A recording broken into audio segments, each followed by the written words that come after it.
Good day and welcome to another edition of Sharing Trade Information on Global Trade Tutor. In this series of video, I'll be talking about China. Now, China is a very important country, a country that is the largest exporter in the world and second largest importer in the world. US is the largest importer in the world and second largest exporter in the world.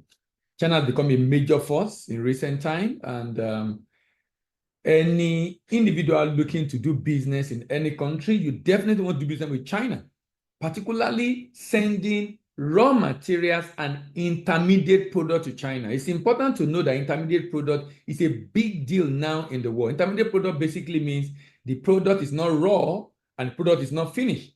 And China, being an industrial nation, highly industrialized nation, purchase a lot of these kind of products, particularly primary raw materials and intermediate product, because all these help them to be able to create jobs for their people. As a matter of fact, I'm aware there are some products you can't export finished to China. Why? Because it must be processed in China. Now, these are the kind of policy that China have in mind, or China have put in place to be able to ensure that its country is not a dumping ground, but rather its country, so is the import of China is deliberately targeted to be able to attract raw materials required for manufacturing and intermediate product required for production within the country. In fact, sometimes governments set up a trading company and government fund those trading companies, and those trading companies purchase these raw materials and stockpile them so that when organizations, manufacturing companies, factories need them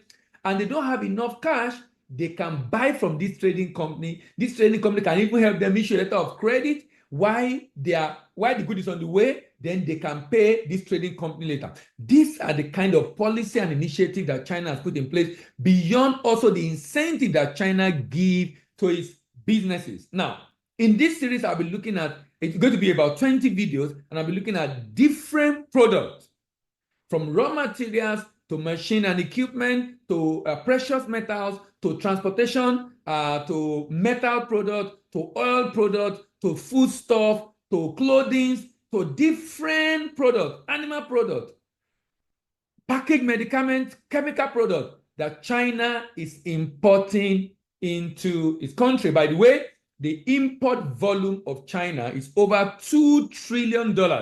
Global trade is just about 24, $25 trillion.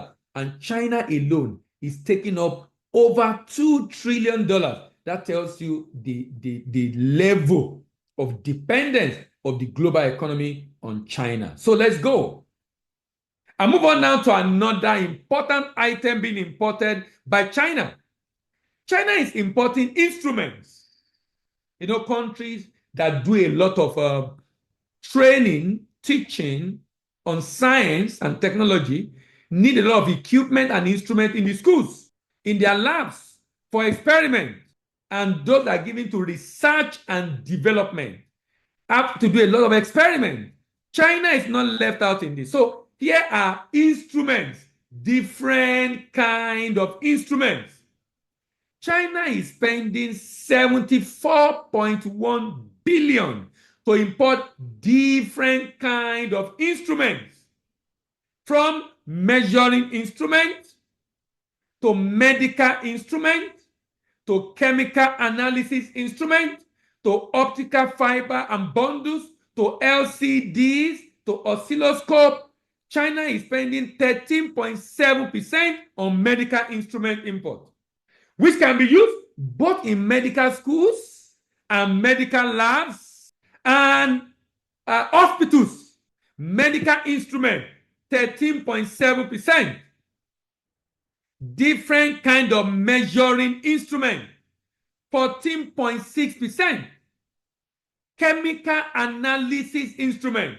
This is used to analyze chemicals in medical labs, to analyze chemicals in science labs, to analyze chemicals even on solid minerals for export or for import, to analyze chemicals, 11.2%. Optical fibers, optical fiber bundle, 9.12%. LCD, liquid crystal display, LCD, 9.02%. Oscilloscopes, 6.51%. Thermostat, using different things in cars and a number of other items for regulate temperature. Thermostat, 4.69%. Orthopedic appliances, 4.59%.